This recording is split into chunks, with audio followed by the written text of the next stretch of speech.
Hello students, Gurugram के YouTube channel में आपका स्वागत है। मैं प्रदीप कुमार आपको बीएड द्वितीय वर्ष का अधिगम के लिए आकलन विषय सब्जेक्ट है उसके बारे में अध्ययन करेंगे। तो सबसे पहला अपनी फर्स्ट यूनिट है, उसमें टॉपिक है मापन। मापन क्या है, मापन के उदाहरण क्या है, इसके बारे में चर्चा करते हैं। मापन के द्वारा शिक्षार्थियों की उपलब्धि, क्या उपलब्धि उसने अर्जित की है, उसके बारे में उसका स्तर निर्धारित किया जाता है, उसका स्तर किस स्तर तक है। तो मापन एक प्रक्रिया है, मापन प्रक्रिया है जो शिक्षार्थी के बारे में अपने को यह ज्ञान कराती है कि शिक्षार्थी में उसकी यह योग्यता या कुशलता किस स्तर तक है। मूल्यांकन में मापन के साथ मूल्य भी निर्धारित किया जाता है। मापन और मूल्यांकन में थोड़ा सा अंतर यह है कि मूल्यांकन में मापन के साथ उसका मूल्य निर्धारित किया जाता है, बल्कि मापन में ऐसा नहीं है। और मापन मूल्यांकन का आवश्यक अंग है, और जो मापन है वो मूल्यांकन का एक अंग है, वो भी आवश्यक है। मापन का संबंध उन तथ्यों से है जिन्हें संख्या में व्यक्त किया जाता है। जैसे कितना है, प्रश्न का उत्तर प्राप्त होता है मापन से। मूल्यांकन में कितने से अलग प्रश्न यह बनता है क्या मूल्य है, ये मूल्यांकन के अंतर्गत आता है। जैसे एक टाइपिंग सीख रहा है विद्यार्थी और परीक्षा देता है, परीक्षा देने के बाद उसका रिजल्ट आया, परिणाम यह आया कि वह बच्चा प्रति मिनट 40 शब्द टाइप करता है और जिसमें 5 गलतियां करता है। तो यह मापन की प्रक्रिया कहलाएगी। इसमें टाइप की शुद्धता, उसकी गति क्या है, इसका मापन किया जाता है कि इसने जो 40 शब्द टाइप किए उसमें 5 गलत कर दिए, और उसकी स्पीड क्या थी टाइप करने की। और 40 शब्द 5 गलतियां ये प्रतीक है कि जिससे परीक्षार्थी की योग्यता प्रमाणित होती है, टाइप करने की योग्यता प्रमाणित हुई है उसकी भी। ये 40 शब्द उसने टाइप किए हैं, 5 गलतियां की है। यदि उस विद्यार्थी के टाइप करने की योग्यता को अन्य विद्यार्थियों द्वारा उसके जो अंक है, दूसरे विद्यार्थी जो अंक लाते हैं उनके बराबर रखकर उनका मूल्यांकन करते हैं, तो हम उसको क्या करते हैं, बी या मध्यम श्रेणी का परीक्षार्थी कहलाएंगे कि यह बच्चा की औसत स्तर का है, बीच का है। तो उसमें हम उसको मूल्यांकन में क्या देंगे, बी ग्रेड देंगे, या मध्यम श्रेणी का छात्र है तो ये उसका मूल्यांकन कहा जाएगा। मूल्यांकन गुणात्मक निर्णय करने की एक प्रक्रिया है, अतः यह भी एक प्रकार का मापन है। जिस प्रकार हम किसी वस्तु के परिमाण का विवरण देने के लिए प्रतीकों का प्रयोग करते हैं, किसी सिंबल का प्रयोग करते हैं, उसी प्रकार उसके गुणों का विवरण देने के लिए गुणात्मक मानकों को मूल्यांकन का आधार बनाते हैं। मापन वस्तुनिष्ठ होता है और मूल्यांकन मुख्यतः आत्मनिष्ठ है। फिर है कि मापन का अर्थ क्या है, शब्दार्थ में क्या अंतर आता है, इसमें क्या अर्थ होता है इसका। मापन से तात्पर्य हमारा किसी निश्चित इकाइयों में वस्तु या गुण के परिमाण का या मात्रा का पता लगाना। जैसे किसी रेखा की लंबाई, किसी भी रेखा की लंबाई क्या है, किसी विषय के प्राप्तांक, उसने अंक कितने प्राप्त किए हैं, अर्थात शिक्षा संबंधी किसी तथ्य के विभिन्न आयामों यथा जैसे अंक उसके कितने हैं, उसकी क्या ग्रेड रही है, मात्रा आदि प्रदान करना एक शैक्षिक मापन है। शिक्षा और मनोविज्ञान भी मापन के बिना अधूरे हैं। मापन का शाब्दिक अर्थ है मापन करना, किसी चीज का नाप तोल या माप करना कि इसमें क्या है। उदाहरण के लिए संगीत या गणित कोई सब्जेक्ट है, उसमें किसी विद्यार्थी ने 100 में से 78 अंक प्राप्त कर लिए, तो इसका अभिप्राय यह हुआ कि छात्रा ने संगीत या गणित में विशेष योग्यता प्राप्त की, अथवा इस योग्यता स्तर का उसने मापन कर लिया है। अब एमएस स्टीवेंस है, उनकी मापन के बारे में क्या परिभाषा है उसके बारे में लिखते हैं अपने।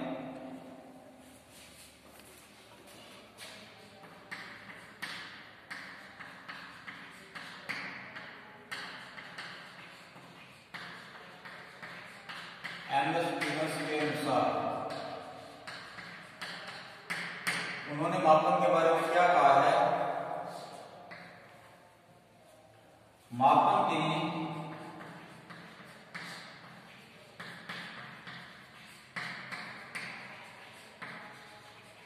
स्वीकृत नियमों के अनुसार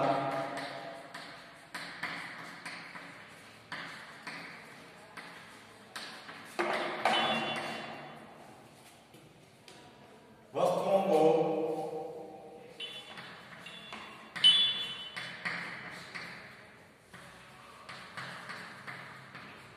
अंकुर प्रदान करने की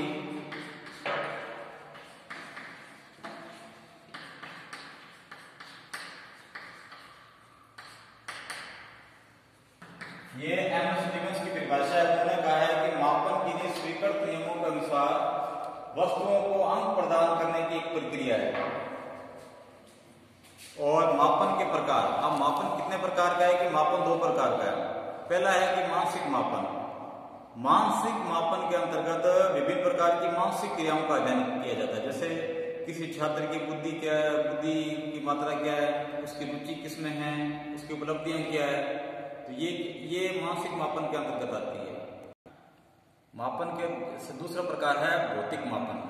भौतिक मापन वह होता है जिसके अंतर्गत विभिन्न प्रकार के भौतिक गुणों का अध्ययन किया जाता है। जैसे उसकी लंबाई क्या है, दूरी क्या है, ऊंचाई क्या है, ये जो चीजें आती है भौतिक मापन के अंतर्गत आती है। फिर हमारा टॉपिक है मूल्यांकन।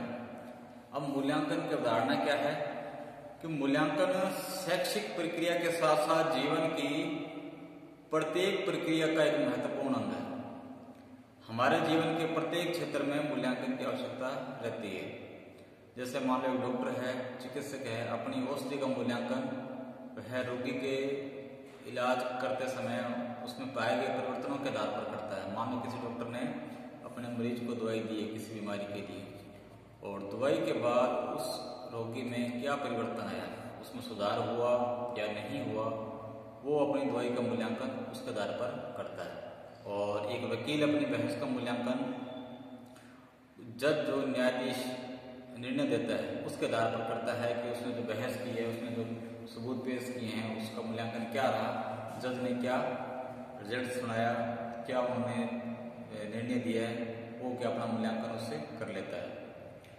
उसी प्रकार शिक्षा प्रक्रिया में भी शिक्षक को भी मूल्यांकन करना पड़ता है।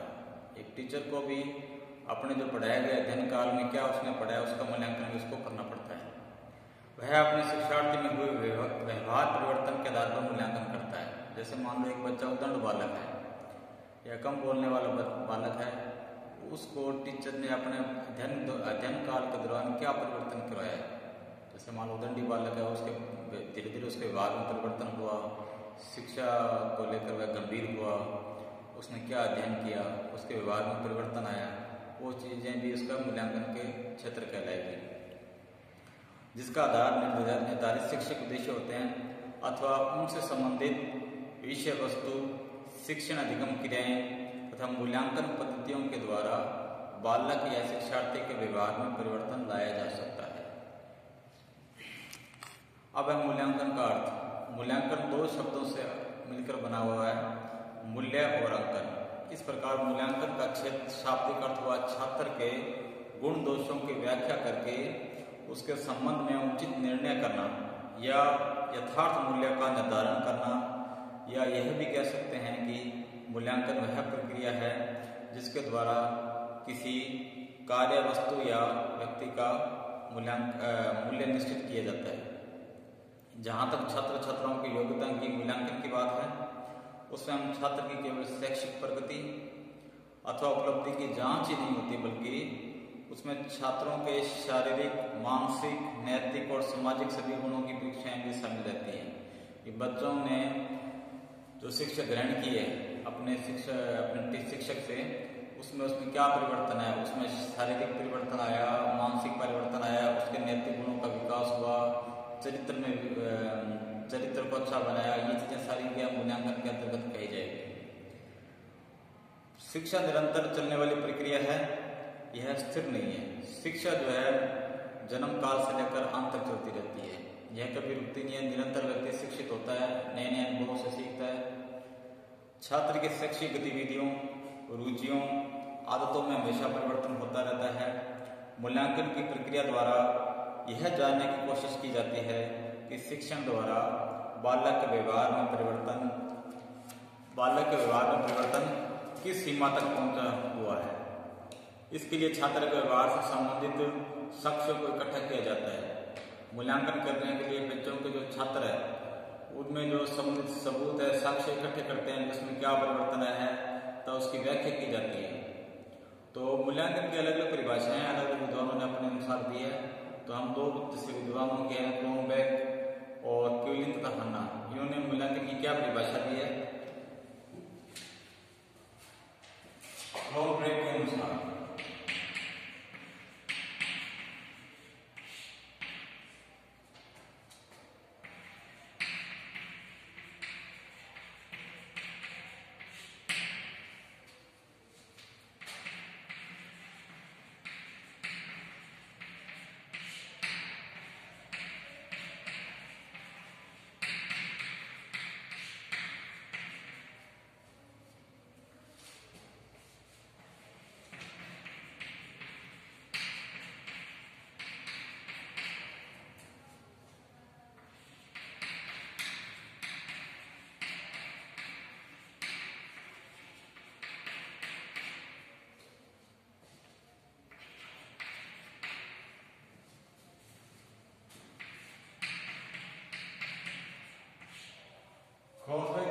मूल्यांकन वह प्रक्रिया है जिसके द्वारा शिक्षक एवं छात्र यह निर्णय करते हैं कि शिक्षण लक्ष्यों को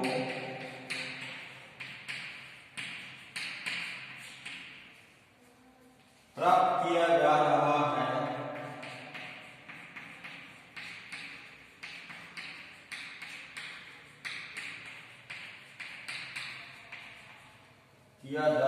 है या नहीं।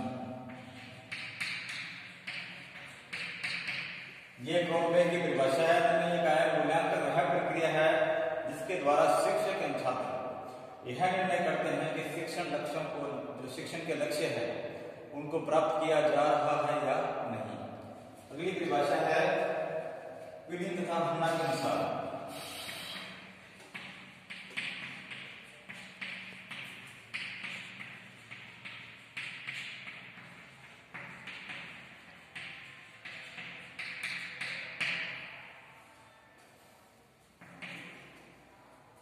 छात्रों के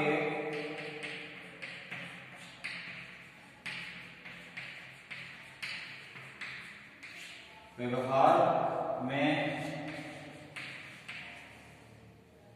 शिक्षालय द्वारा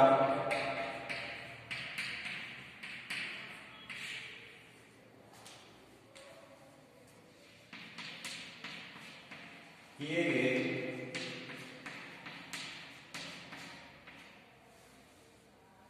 परिवर्तनों के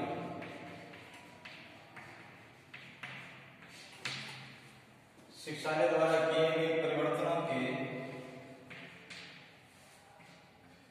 विषय में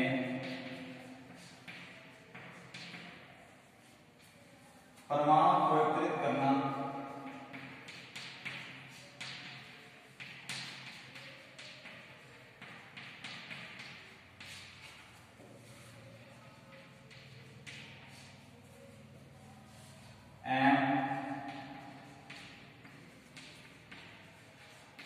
उनकी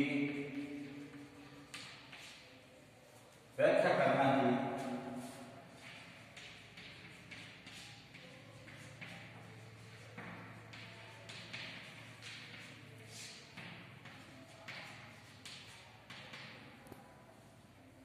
मूल्यांकन है।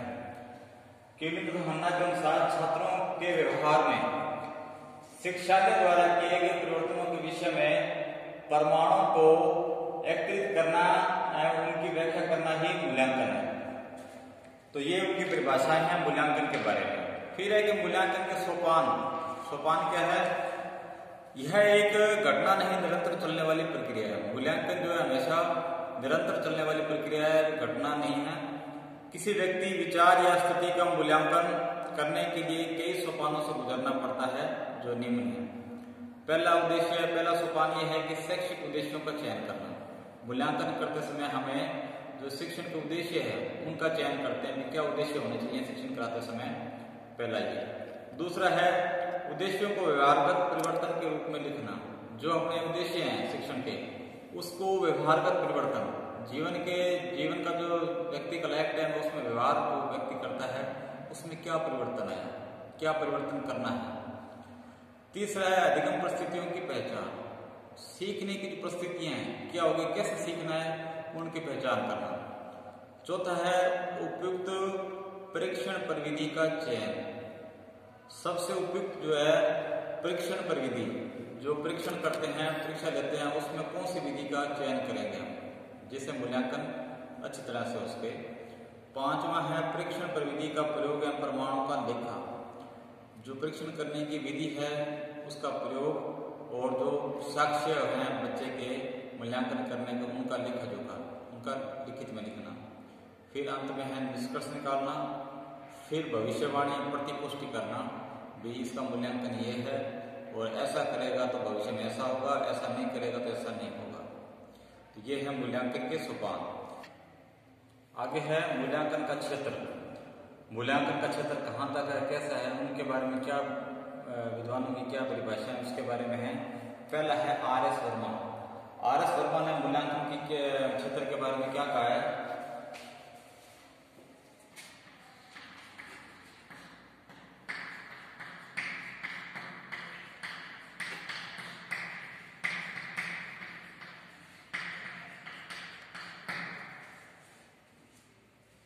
मूल्यांकन से हमारा तात्पर्य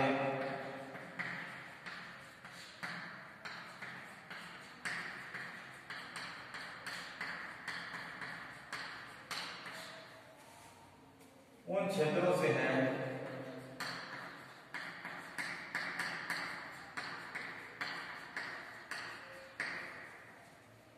जिसमें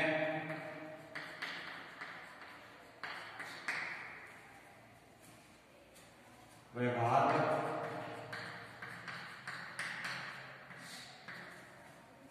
परिवर्तन हो सकते हैं।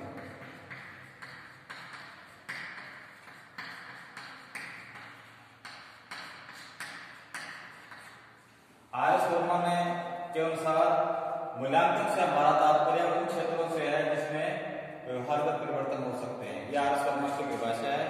मूल्यांकन द्वारा हम व्यक्तित्व के विभिन्न आयामों का पता लगाते हैं। ये आयाम शारीरिक, बौद्धिक, संवेगात्मक, सामाजिक तथा नैतिक क्षेत्रों से संबंधित हो सकते हैं।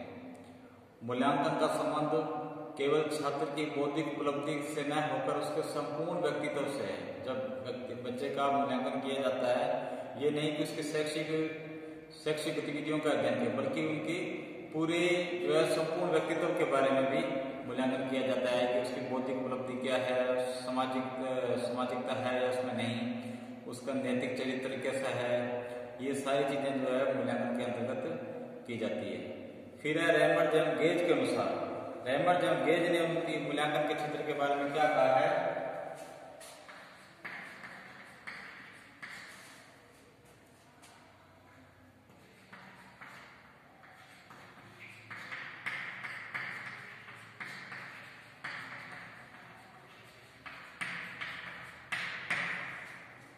मूल्यांकन की प्रक्रिया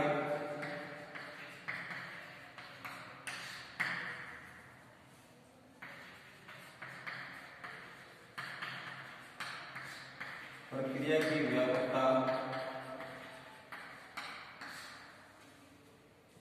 छात्र के समझ,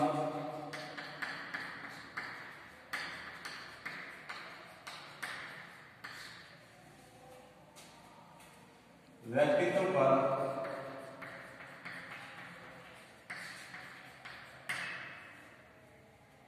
अपने प्रसार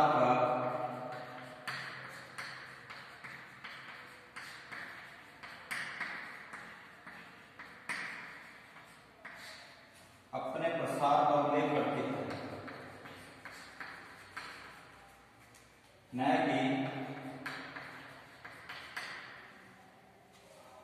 न कि केवल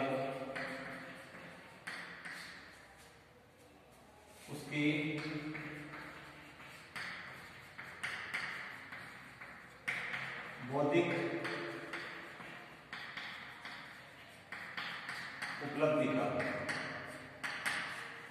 रेमर्सन गेज के अनुसार मूल्यांकन की प्रक्रिया की व्यापकता छात्र के समस्त व्यक्तित्व पर अपने प्रसार का उल्लेख करती है, न कि केवल उसकी बौद्धिक उपलब्धि का। अतः मूल्यांकन के क्षेत्रगत व्यक्तित्व के अग्रलिखित कई पक्ष आते हैं, जिसके बारे में अपना कल अध्ययन करेंगे। आज के लिए इतना ही। तो कल के आगे हम अध्ययन करेंगे कि मूल्यांकन के क्षेत्र के अंतर्गत व्यक्तित्व के क्या पक्ष आते हैं, उसके बारे में। आज के लिए इतना ही। तब तक अपने घर पर रहें, सुरक्षित रहें, पढ़ते रहिए। धन्यवाद।